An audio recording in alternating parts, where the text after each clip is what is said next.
Muri yeZimbabwe tinokuchingamidzai zvekare kune chimwe chirongwa pano paZim Facebook Secrets and Confessions. Tadzoka zvekare nemamwe mameseji. Rekedzai tibva tapinda mumamessages edu atadzoka takakubatirai. Meseji yedu yekutanga yakamira sekudai. Hanzi ndiri Pastor Mukoma asi ndinoshandisa bute muchechi mangu.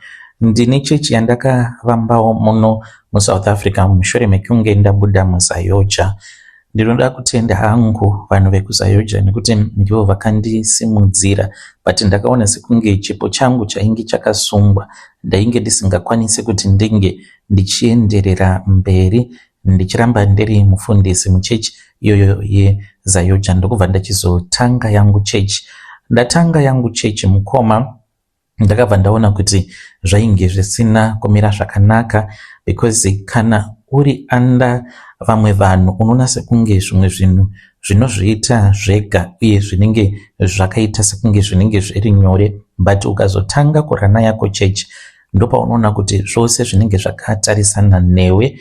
Ndainge ndisingadi kuti ndinge ndichizorana chechi yangu mucommunity yevanhu vanenge vachingotambura, saka ndakabva ndachizovhura branch rangu kumaSuburb ende kuti ndinge ndichiwana space zvainge zvichitinetsei, saka vaitoda kutoti ndinge ndichitorenta pachechi, not zvekuti unorenta pamba motanga kunamatira popamba. Saka ndakabva ndatanga kurenta building, ndainge ndichirenta zvema-hours. Saka chechi yangu Mukoma pandakatanga kusangana nedambudziko ndepekuti it was after service yeimwe chechi, which means kuti taizotanga service yedu na2 kunosvika na5, which is not okay, because munhu wose akangojaira kuti anomuka makuseni oenda kuchechi odzokawo kuzvi11 not after 2. Saka ndainge ndine challenge hombe.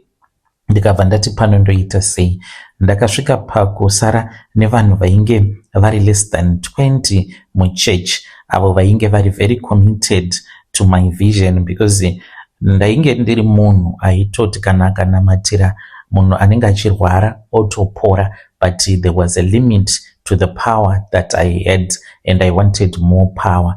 Ndakazoti ndadzokera kumusha ndichitaura nevamwe sekuru vangu. Sekuru ava ivo in'anga, but is just a herbalist, havasvikiwi. Vakati vainge vachida kuenda neni uko kwainge kuchinoitwa mapira emanjuzu kuri kuchitungwiza.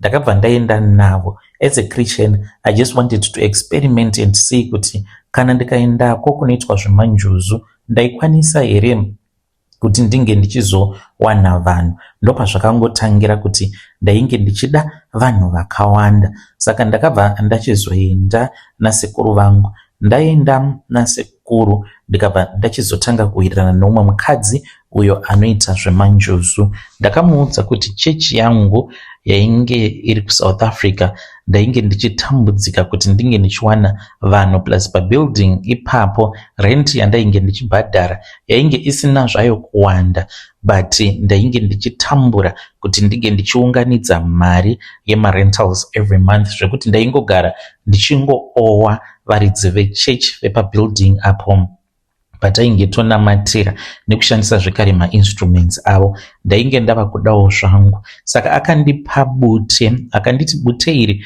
rainge rakaita reblack, akati bute iri ndo richakubatsira kuti unge uchizowana vanhu vakawanda. Asi kana ukaona chechi yako yava kuzara nevanhu, unofanira kuti unge uchizodzoka ndoenda newe kune vamwe amai avo vanogona kugadzira munhu zvekuti unenge wava kuteverwa nevanhu vakawanda. Saka ndakadzoka kuno kuJoni, ndadzoka kuno Mukoma. Chiitiko chakandishamisa ndechekuti ndiri mubhazi ndakangotanga kungotaurawo neumwe mukadzi ainge akagara pasaidi neni. I then found out kuti ainge achidanana noumwewo murume ainge aine mari yakawanda.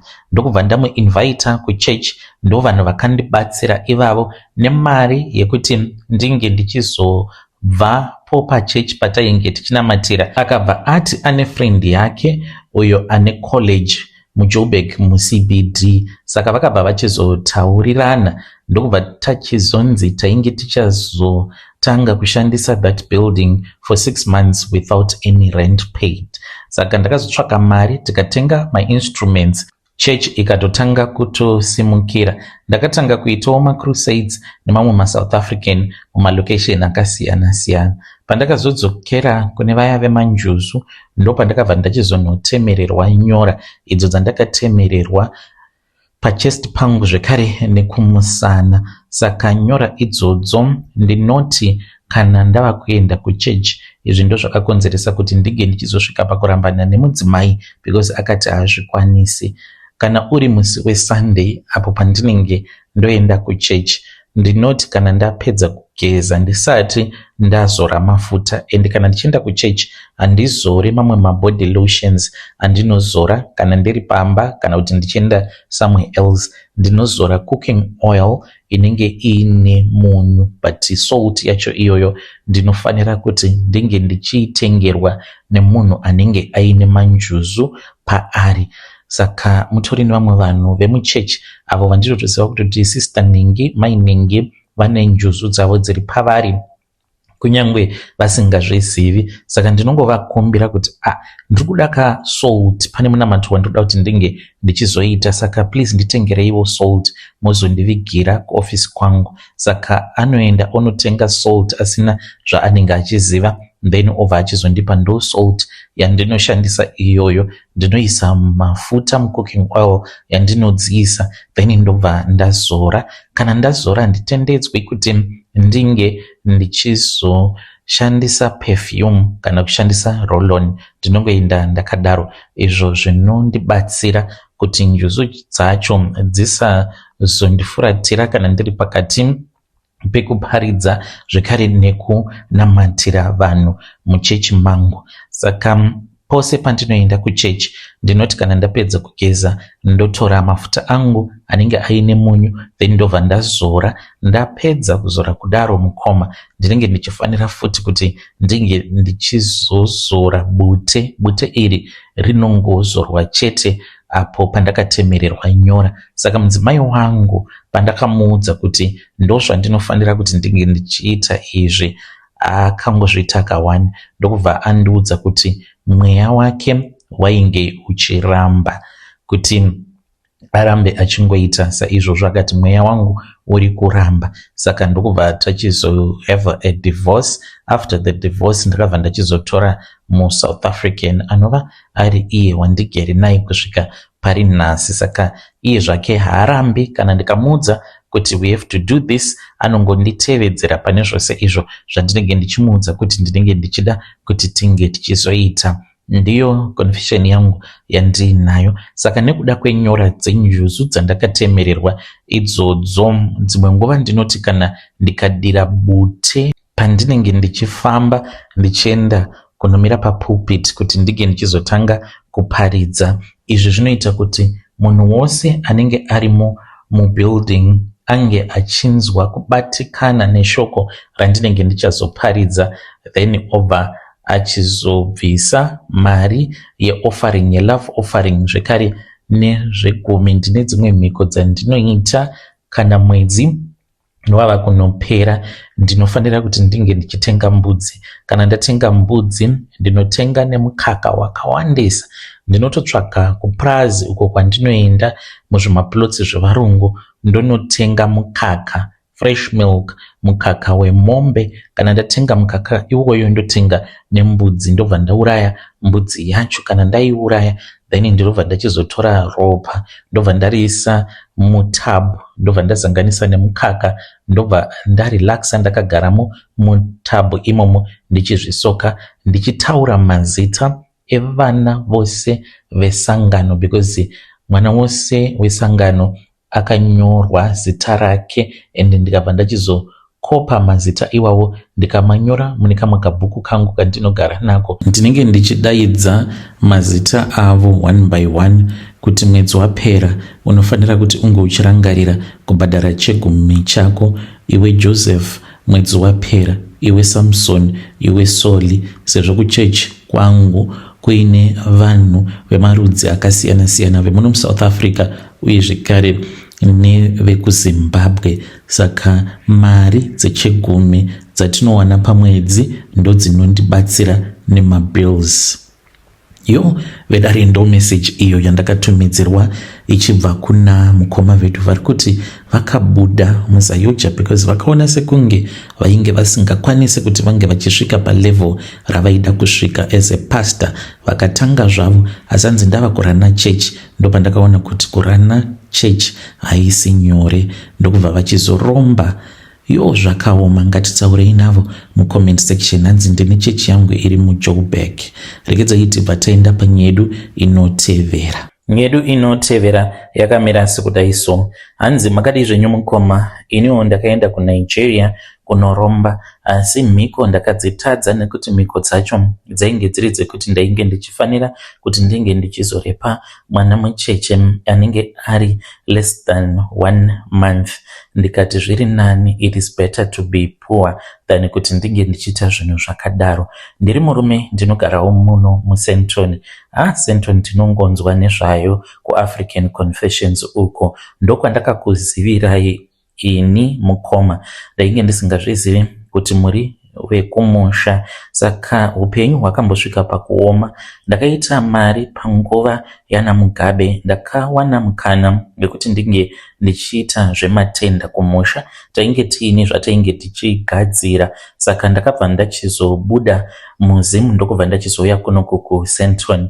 Ndauya kuno nemudzimai hatina kuzowirirana nekuda kwe-lifestyle because ndainge ndava munhu ainge ava kuitawo zvekunwa doro ndichienda kumabhawa, kumaparties, ndokubva tachizorambana. Ndarambana nemudzimai, ndakabva ndachizotora umwewo musikana wekumusha ainge aine vabereki vake vainge vaine mari, ndokubva achizova mudzimai wangu. Tikabva tachizotanga kugara tose muno muSenton. Upenyu hwakafaya mukoma. Panguva iya yana Malema ndopandakazobata tenda rekutanga randakabata muno muSouth Africa kuburikidza necorruption. Saka ndabata tenda yangu zvakanaka paya.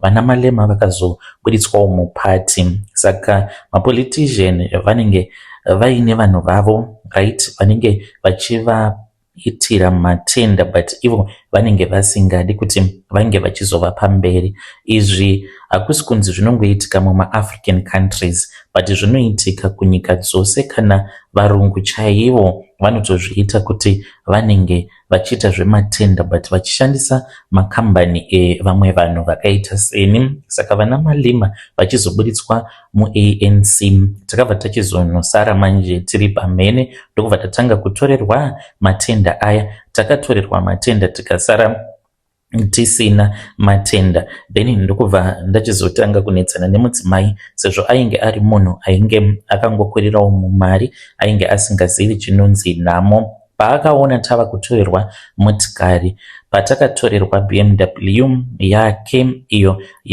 ainge achishandisa, it was repossessed by the bank. Mudzimai akabva ati nezvako handichadi, she divorced me, akatanga kugara kumba kwevabereki vake. Ndakatomboedza kuti ndinge ndichitevera kuya but vakandiudza kuti ndainge ndiri murombo, vainge vasingadi kuti mwana wavo arambe akagara nemurombo. Ndokutoparara kwakaita marriage iyoyo. Upenyu hwakaramba huchienderera kumberi. Ndakasvika pakugara mumba musina kana furniture, sezvo tainge tiine Italian furniture yakawanda yatainge takatenga. Saka yainge yava nhau yekuti ndikatengesa mudziyo wakati ndinge ndichikwanisa kubhadhara bhondi remba kusvika mumba mava muground.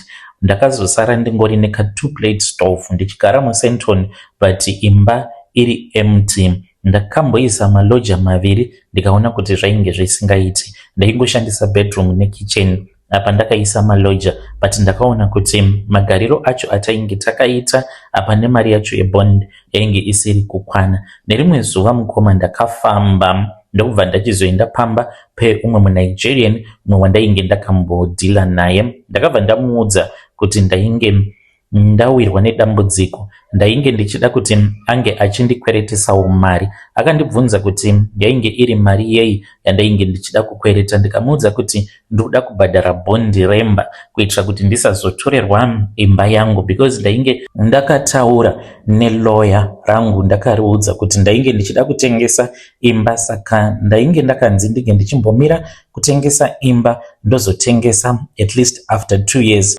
Ndakataura naye ndikamuudza kuti ndainge ndichida kukwereta mari yekuti ndinge ndichimbofanirwa kubhadhara bond. Akati, murume, zvinhu zvaruda kuita hazviiti kuti ungakwereta mari yekuti unge uchibhadhara bond. Zviri nani kuti unge uchitsvaka zvimwe zvinhu zvinokupa a permanent solution. Akabva ati kwandiri, sezvo ndainge ndiri muforena ainge achazondibatsira. Takagara pasi, akabva andiratidza nyoka mukoma. Paakandiratidza nyoka ndakafungidzira kuti it was a pet, because akaenda kuupstairs ndokubva adzoka ainge akabata chainge chiri chicontainer che5 liter chainge chimbori neice cream chelunchbox chiri chewhite. Ndokubva achizochivhura ndikaona kuti mukati mainge muine nyoka, but yainge isina kukura, about the size of my finger, and yainge iri yegreen. Akabva ati, ndo zvinondipa mari izvi. Mukoma ipapo ndakatomborowa nedzungu, saka akabva andipa ring, akanditi pfeka ring iyi nekuti unokwanisa kufenda nekuda kwezvawaona. Ndapfeka ring mukoma, ndakanzwa kuti pane chinhu chakapinda mumwoyo mangu, ndikatanga kunzwa kurwadziwa pamwoyo. Akanditi chindipa ring yangu, ndokubva ndamupa. Takagara pasi, akandiudza kuti iye he was part of a cult. Ainge achida kuti ndige ndichijoina cult iyoyo, because he used to be in a situation like mine. Saka ndakabva ndachizojoina cult. Ndajoina cult, akabva achizoenda neni kuNigeria uko kwatikazonosangana nen'anga. N'anga iyi was a grandmaster vachiita zvesatanism. Ndakabva ndachizopiwa mvura, ndakapiwa mvura yainge iri mukalabash, ndikanzi ndinge ndichizonwa. Pandakanwa ndakatanga kuona mavisions, ndakabva ndaona future, kuti zvinhu zvangu zvainge zvichazotonaka, and ndainge ndichazototanga kutorarama upenyu hwakanaka, ndichazotoroora umwe mukadzi, ndichazotoita umwe mwana. Saka ndakanzi kuti ndinge ndichizosvika palevel iroro ndaifanira kuti ndinge ndichikanganisa mwana. Handina kuzvinzwisisa pavakanditi unofanira kukanganisa mwana anenge achiri mwana mucheche. Ndakanzi after 2 nights painge paine mwana mucheche ainge achazounzwa mumatare. Saka ndakagara muvillage imomo, then after 2 days ndo pakabva pachizounzwa umwe mwana. Handizivi kuti mwana uyo akaita zvekubiwa here, akabirwa amai vacho, kana kuti vakazvifambisa sei, but mukoma mwana akauya ainge achichema zvisingaite, ari mwana musikana. Ndakabva ndachizodaidzwa, ndikabva ndanzi ndige ndichipinda mumatare. Ndokubva ndaenda ndikanopinda mumatare zvekare. Ndakabva ndachizonzi ndige ndichimukanganisa mwana iyeye, ndimutore ndiende naye mune imwe room. Ndopandakazokwanisa kunzwisisa kuti nyaya yainge iripo vainge vachida kuti ndinge ndichibata mwanasikana iyeye chibharo, mwana ane less than 1 year. Ndakanzwa zvichindiremera. Ndakamutora mwana ndikapiwa nebanga, nekuti after ndapedza kumurepa ndaifanira kuti ndige ndichizomucheka zvishoma pasikarudzi pake, zvekuti ropa rinobuda, ndozvicheka zvekare pasikarudzi pangu, ndobva ndagumanisa chironda changu nechironda chake. Ndapinda mune imwe room mukoma, ndakaona kuti pambedha mainge muine mubhedha wainge urimo, painge paine mucheka mutsvuku, but wainge uine ropa. Ndikaziva kuti saka vanhu avo vainge vachirombera mumatare imomo ndozvavaiita zvekurepa vana. Saka ndakabva ndachizomuradzika mwana uya pamubhedha, ndikatomukurura nhumbi dzake, but ndakanzwa zvichindiremera. Ndikati kwete, handizvikwanisi. Ndikatanga kuchema. Vakazviziva kuti ndainge ndatotadza kuti ndinge ndichiita mhiko dzavainge vandiudza kuti ndinge ndichidziita. N'anga iya yakatsamwa zvisingaite, ikati wazvidzikisira uchava murombo kusvika nekupedzisira, nekuti wazvidza altar yangu. Ndakadzoka kuSouth Africa ndokubva ndaenda kuZim. ndikambogara. Mukomana Chiimba yakasvika pakutorwa, asi sezvisinei nerimwe zuva ndakati ndadzoka kunoku kuJoburg ndokubva ndachizoenda ndikanoona this other friend of mine is a former footballer. Ndaenda kumba kwake ndopaakandiudza kuti ainge achitsvaka project manager nekuti mukadzi wake anoitawo zvematenda muSouth African.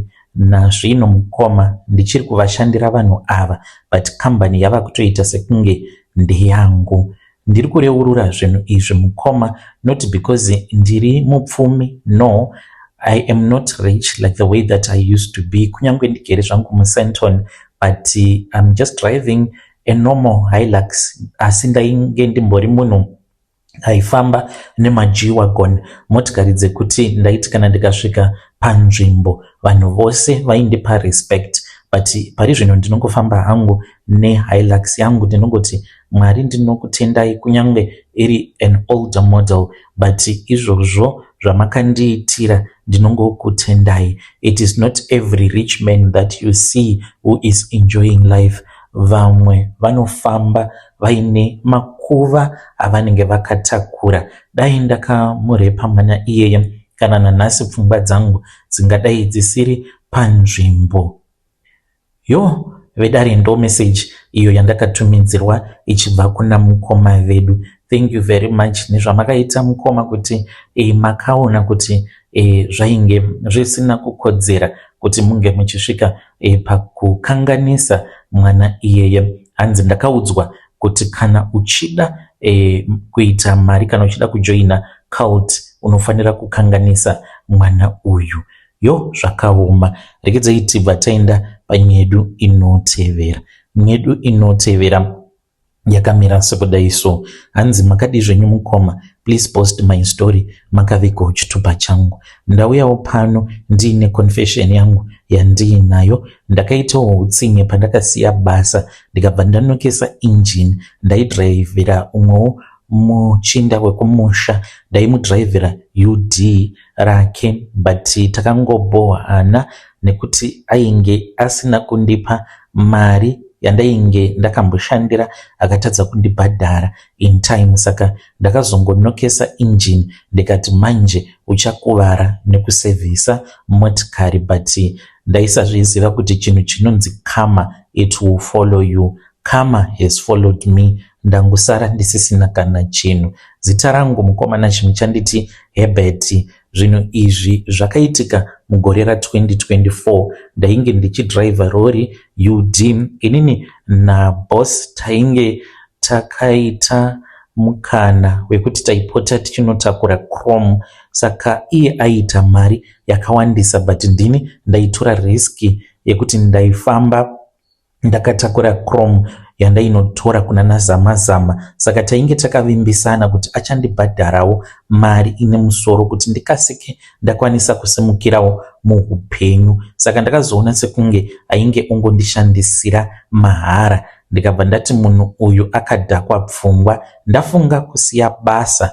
Ndakati handiende ndisina kumuisira ronda randainge ndichida kumusiyira. Saka ndisati ndasiya basa ndakabva ndavhura oil cap yeengine yeUD iya, ndikadira jecha ndikazanganisa neshuga. Ndikaziva kuti motikari ikangofamba kana 10 km engine ichaita noko. Saka ndakatoenda kukambani ndichinosiya key padesk apa ndainge ndakatomixa zvinhu zvangu. Ndikabva ndasiya basa mune zvakanaka ndichinzwa kuti ndainge ndamutsiva. Saka akazosvika pakurasikirwa nemotikari apa zvimaUD zvinodhura kana kutenga engine yacho inodhura. Saka ndikabva ndanozoita business rangu rekutengesa mahardware kuZimbabwe. Saka ndakaona kuti ndikaramba ndiri muzimu zvinhu zvinokwanisa kusazobatana. Kwava kubva ndachizokasika ndikadzoka kuJoni kubasa ndikatanga kudriva futi maside tipa. Mukoma yandakatambwa yakapenga, moyo wangu uri kurwadza. Ndiri kuti ndichifamba so ndiri kunzwa kubayiwa muchipfuva nekuda kweBP yakakwira. Saka simenti, madoor frame, matiles zvose zvakabiwa nemushandi. Mushandi wangu akaronga vakatsvaka truck usiku, vakatakura stock yose, vakavhura safe, vakatora mari iyo yandaiti ndeye restock, because ndanga ndichienda kuZambia tichinonoita restock kuZambia. Shop haina kana chinhu mukomanashi, ndiri kurwadziwa. Apa shopu yedu it was 2 containers idzo dzandanga ndichirenta, zvokuti ipapa ndiri kutokwereta muridzi wemacontainer because vakasiya grinder vakacheka macontainer zviya zvekutongorwadzisa. Saka I have to fix muridzi wemacontainer ari kudya marasha kutaura kudai. Saka a couple of days ago pandainge ndiri pakati pekunamatira go back to sender kuti ikoko kwaakaenda zvinhu zvinge zvichizonomuomera, ndo pandakabva ndagara pasi ndikayeuka kuti ndakasiya UD iya yakafa injini. Saka ndiri kuona sekunge izvi zvandakaitwa nemushandi wangu nhasi zvakangofanana nejecha randakadira muinjini iya apo pandakaparadza injini ndichiti ndiri kukaurisa munhu akandishandisa chinditakurisa chrome nanazamazama. Mukoma, udza vanhu muvhidhiyo yako kuti never destroy the bridge you crossed on. Pari zvino handizivi kuti ndodii, kana kushanda kwacho handisi kukwanisa kuti ndinge ndichishanda. Handizivi kuti ndinopabuda here ndisina kufa, because ndinoti kana ndichidrive nekuda kweBP ndinotanga kuona rima kumberi kwangu. Ndibetsereiwo muri yeZimbabwe, ndine stress. Vedare ndo message yandakatumidzirwa ichibva kuna mukoma vedu. Zvakangooma hazvo veduwe, vakaita utsinye vachiti vari kugona, vana kunge vakaziva kuti zvavari kuita vachazozviitirwawo neumwe munhu. Let us speak with our brother mucomment section. Panhau yeBP vozvifambisa sei? Vomboisa makey pasi here? Vombokumbira off kubasa? Because kana muchimbopota muchiona rima apa muchidriver truck munokwanisa konzeresa accident. Rekezei tibva taenda panyedu inotevera. Nyedu inotevera yakamira sekudai so. Hanzi makadi zvenyu mukoma, please post my story makavigwa chitupa changu. Ndauyawo pano nenhau inondishungurudza mupfungwa dzangu. Iniwo handizivi kuti ndingati rudo here kana kuti ndiri kushandiswa. Ndinoshanda semukomana anoita zvekuchengeta musha wevamwe vari kumhiri kwemakungwa.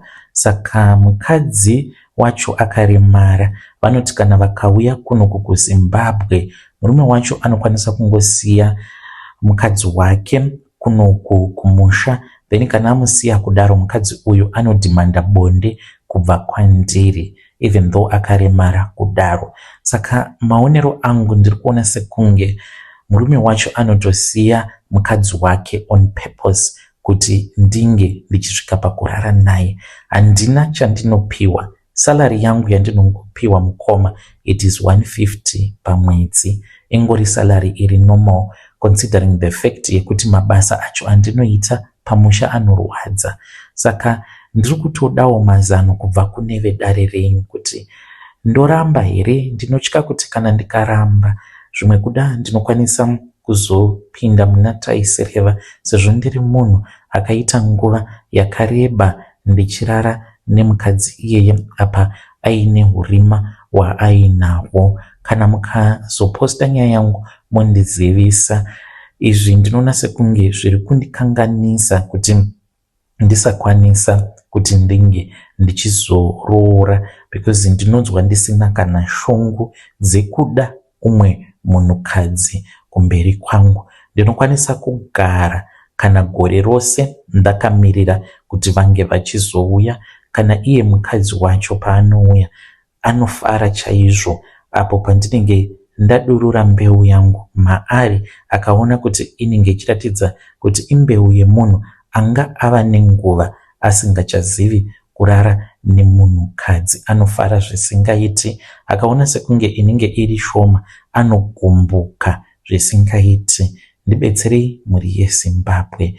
Nezera ravo nezera rangu ndikuona sekunge zvisingaenderani. Vedare ndo message iyo yandakatumidzirwa ichibva kuna mukoma vedu. Zvakaoma. Patrick, munozvionawo sei mhuri yeZimbabwe? Patrick apa maybe vane kushandisai kavari kukuitai, kana kuti murume wacho nekuda kwekuti mudzimai wake ane urema, maybe only married because maybe ndiye anenge aine mari mumarriage yacho, so anenge asina mafeelings navo nekuda kweurema, saka maybe ari kutongokushandisai imimi sezvo muri mushandi wake. Ngatitaurei navo mucomment section. I wish that we could hear the other side of the story. Ivo evanzvadzi vacho vari kuAmerica vange vachitiudzawo kuti chii chinokonzeresa kuti vange vachizoita zvakadaro nemukomana wavo uyo anovachengetera musha, kuba kuzoti handisisina kana shungu dzekurara kana neumwe mukadzi. Ndinomirira pavanozouya ipapo, even if it is after 1 year, ndinenge ndakangomirira chete. Zvakaoma. Ngatisanganei zvekare mune zvimwe zvirongwa zvinotevera. Ndine imwe episode iyo yandaposta kuchannel yedu iyo yeZim Confessions Backup. Link ririmo mucomment section.